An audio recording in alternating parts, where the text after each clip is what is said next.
It is summer of 1945. World War II has just ended.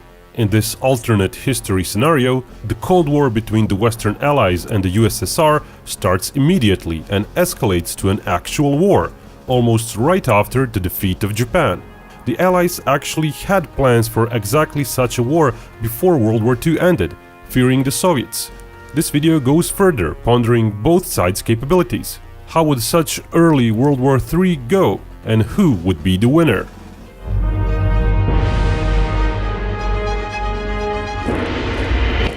It's always interesting to speculate on what could have been. Besides this video, another way to see what chances the Soviets, the US and other powers would have in a war against each other is by playing Call of War. Hey, thanks for sponsoring this video. Call of War is a free-to-play online strategy. Millions are playing worldwide. The game start offers a historically accurate World War II environment, but then it's up to you to rewrite history. Choose a country and define your strategy to fight other real players in long, epic real-time battles. In Call of War, you build your empire by conquering provinces, cities and taking over other countries. Play the game with the same account on PC or your mobile device. And Binkov's viewers are getting a special offer. Click on the link below in the video description to get 13,000 gold and 1 month of High Command subscription for free. The offer is available for 30 days. Let's go back to our hypothetical war. In the real timeline, in April, American troops made the first contact with the Red Army on the river Elba in Germany, effectively cutting in half what remained of the German territories. In May, Germany signed an unconditional surrender. But even in 1945, there were those like the US General George S. Patton who thought that the Soviet Union was as big of a threat as Germany. Patton saw the push of the Red Army into Germany not as an Allied victory, but as an expansion of Soviet Union deep into Central Europe. Then there was Operation Unthinkable, first proposed in 1945 by British Prime Minister Winston Churchill. This plan examined the possibility of a preemptive attack by the British and US troops on the Red Army. The plan proposed a surprise attack by up to 47 British and American divisions in the area of Dresden, in the middle of Soviet lines. However, British Chiefs of Staff Committee declared the plan to be unfeasible, estimating that the Red Army troops had a numerical advantage of 2.5 to 1. Later, Churchill demanded a follow-up study analyzing the possibility of a Soviet attack on Western Europe, after the US withdrew its troops to defeat Japan. In that case, the study claimed the Red Army could easily conquer all of Europe, with Britain surviving only because of its naval and air forces. All those plans stem from the fear of the Soviet Union, which was there much earlier. There was a plan called Operation Pike, developed early in the war after the Soviet Union and Germany signed the Treaty of Non-Aggression in 1939. Operation Pike was a strategic bombing plan targeting Soviet oil fields in the Caucasus, from air bases in Iran. Its proponents reasoned that such an attack might prevent Stalin from providing Germany with much-needed oil, while also seriously hampering the Soviet economy. In his book Downfall 1945, Steven Zaloga sets the number of the Western Allied military personnel in Western Europe at over 5 million, with over 3 million of them being Americans. Little over a million more were operating in Italy close to the end of the war. While planning the Operation Unthinkable, British Chiefs of Staff Committee badly overestimated the number of Soviet forces. A large portion of any military personnel is support personnel that does not deploy to front lines. Plus, both Allies and the USSR had the Far East front line to worry over, due to just ended war with Japan. The European region saw rough parity in numbers when it comes to troops deployed near the front line. As said, the Pacific Theater commandeered additional forces, and Soviets funneled some of their European forces to attack Japan after Germany fell. When it comes to hardware, two things Soviets did have more of than the Allies were tanks and artillery. Though almost all Allied tanks were stationed in Europe, while a little upward of 5,000 of the shown figure for the Soviets was near Japanese-controlled Manchuria. The artillery figures are a bit less precise due to different classification by different sources on two different sides. The US provided roughly 2/3 of the overall Allied figures for tanks and artillery, and little over half of the aircraft figure for the European theater. While Soviet figures represent most of their aircraft, the US did have a large chunk of combat aircraft back home and in the Pacific, as well as the Navy aircraft to count on. As for the naval forces, Allied warships dominated the world seas, as Soviet Union had but a token naval presence. Soviets poured their resources into their ground army to fight the Germans during the war, while ocean-going capabilities for their navy were not a priority. It isn't hard to imagine a war breaking out between the Western Allies and the Red Army. Initial skirmishes caused by accident or mutual distrust might soon spiral into battles and finally war. Those skirmishes might even be deliberately caused as a pretext for a full-blown offensive against a former ally. At least at first, the tactical advantage would go to the attacker, especially if the offensive manages to catch the opponent unprepared. The first months of this new war would most likely center on Germany, with one side trying to push the other out of the country. The Red Army might try to force the Western Allies back to France across the River Rhine. If successful, Soviets might even try to launch an offensive through France and the Low Countries, pushing the Western Allies back to the Atlantic shore. On the other hand, a quick and decisive Allied attack, led even perhaps by General Patton, could force the Red Army out of Germany and maybe even out of Poland. We also mustn't forget Allied troops in Italy. The Alps, as well as Swiss neutrality, would make it hard for those troops to reach the main battlefront in Germany if war caught them off guard. The Western Allies could try and regroup in northern Italy.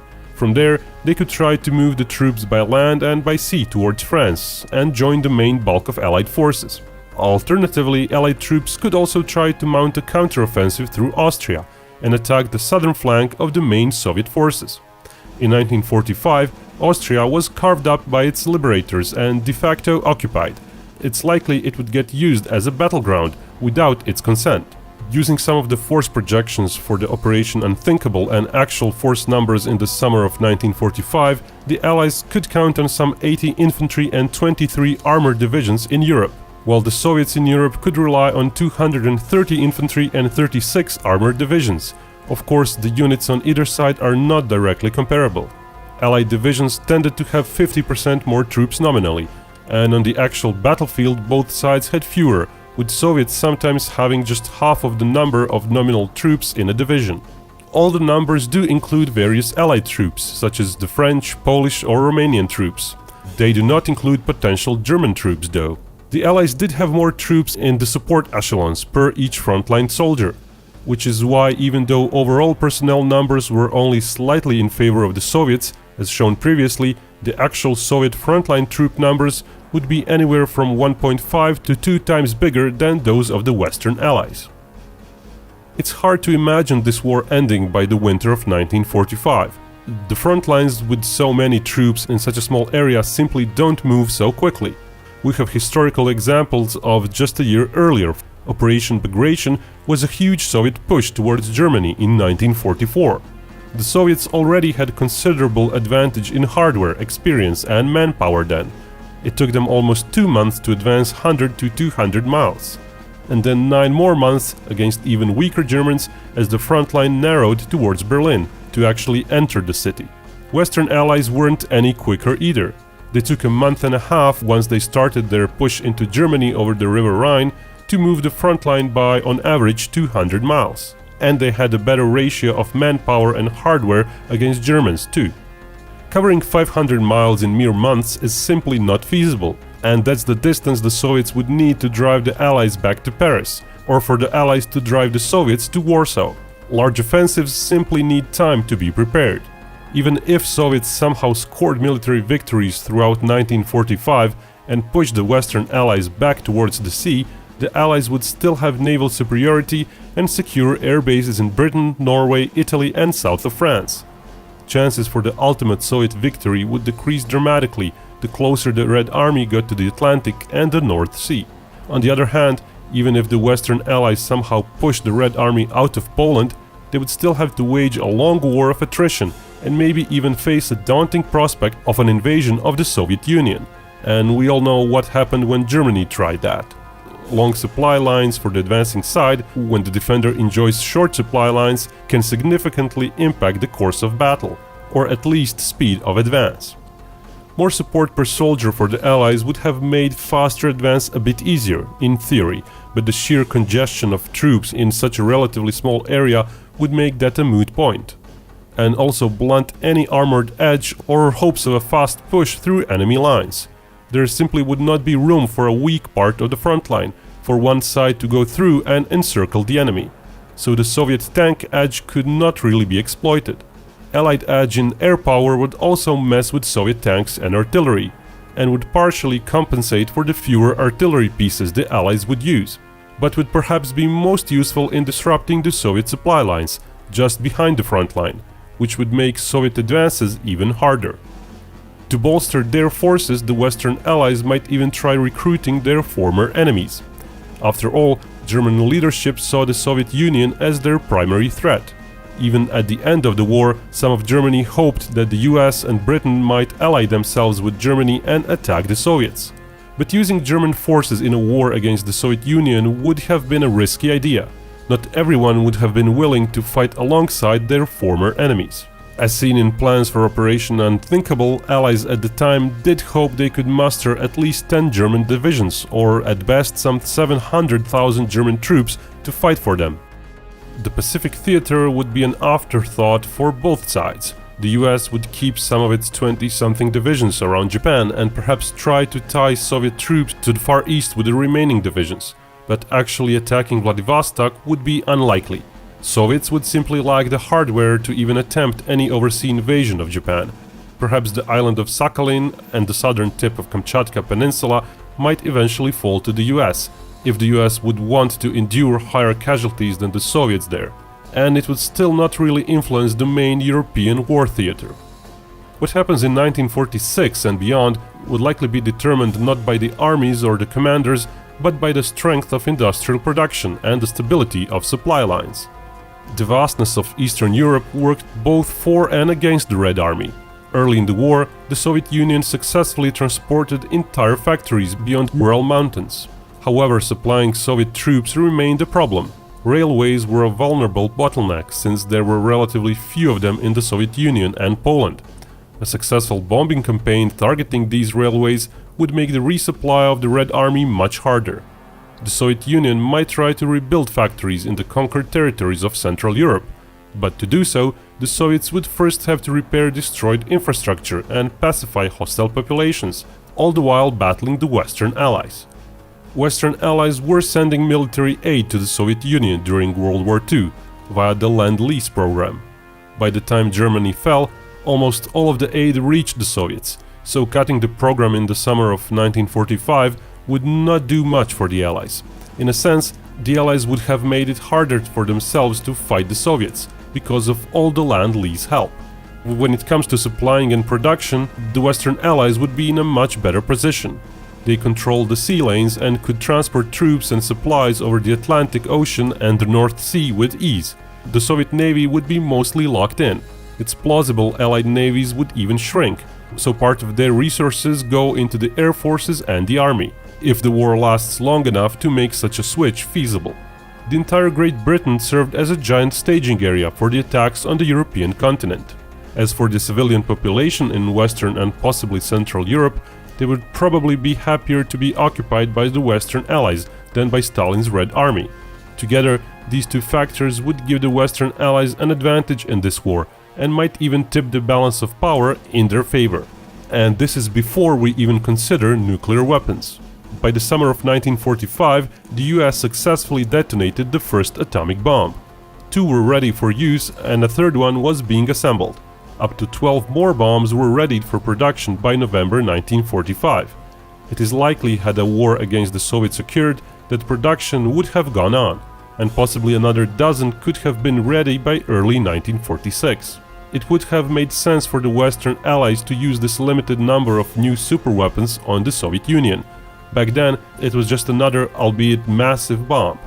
Indeed, some of the British plans for Operation Unthinkable warranted some 20 US bombs dropped on various Soviet targets. Western Allies could try crippling the Soviet war effort by dropping nukes on important oil industry cities around the Caucasus, like Baku. They might also try targeting really important cities like Moscow, even though it would have been much harder to reach, both due to distance and heavy defenses. But reaching so deep into Soviet Union would mean many casualties, as fighter escorts would lack numbers. more nuclear bombs than not would likely get lost on such a route. Turkey would also be an interesting staging ground for the war. Historically, it was somewhat closer to the Western Allies at that moment in time, but it's impossible to say just how neutral it would remain. Trying to nuke the Soviet forces near the battlefield would be possible, but perhaps not worth it, except for morale-shattering purposes. A 20-kiloton bomb, like one dropped on Nagasaki, would scorch an unsheltered person with a direct line of sight to the detonation point up to some 2 kilometers away. Many soldiers would, however, enjoy some shelter, and troops in various vehicles would likely be safe even if at 1 kilometer away. Even less for tank crews.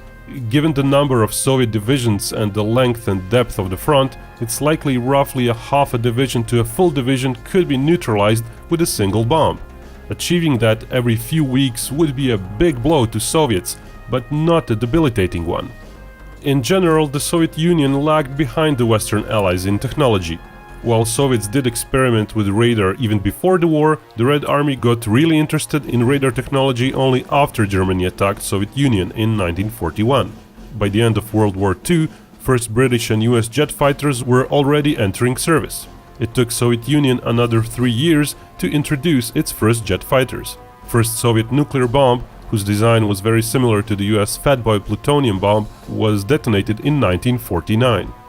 Soviet scientists used their knowledge along with information gathered by spies and reverse-engineered German, British and US technology to close the technological gap by the late 1940s. However, while a new war with the Western Allies would have provided additional incentive to introduce and develop new weapons, it would have also put an additional strain on the Soviet industry and economy.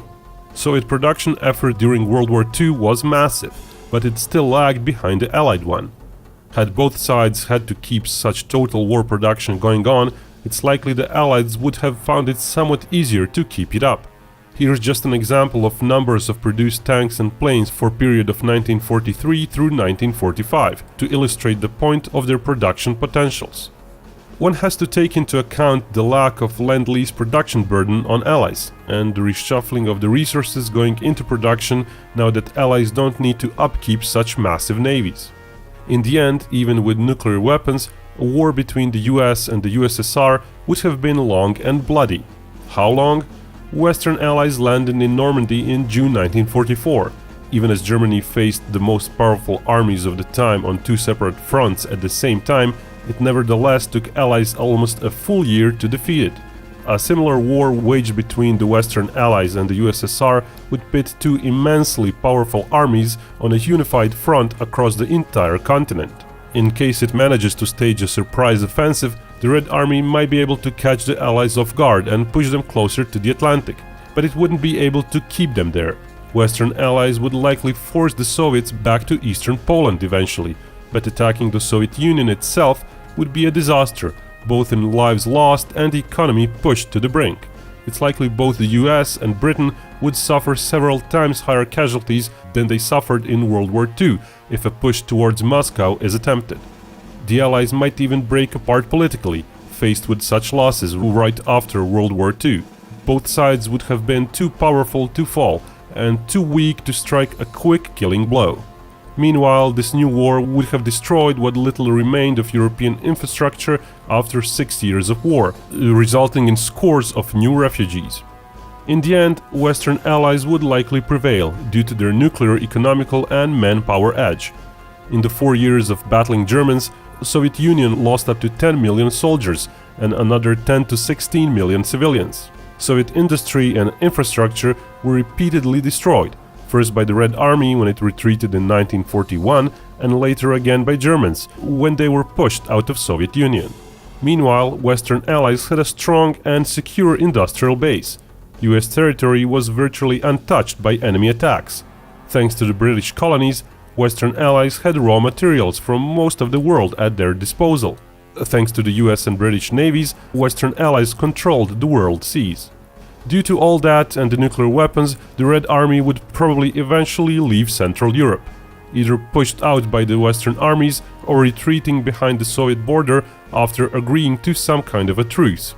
In either case, reaching that stalemate would have been a long and bloody affair, leaving little behind except for a ruined continent. Before we go, check out some of the Call of War gameplay. The online multiplayer matches can have up to 100 real players, each leading a country. Here it's Poland playing, getting Germany first is a nice start.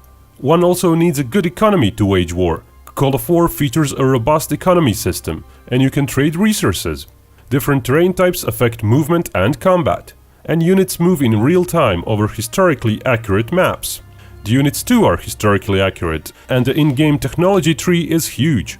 There are over 120 different units available, all that in a free-to-play game. There is optional premium content to buy, but you can also play without it. There are regular updates to the game with new free content. You could try to go all the way and conquer the world playing with any country, but it is a challenge. Perhaps getting in alliance with another player would help. Real-time game matches can take weeks to complete. Remember, the game is free to play, just look below for the link to the special offer. And remember, Binkov may talk about hypothetical wars, but only real peace can bring us all together.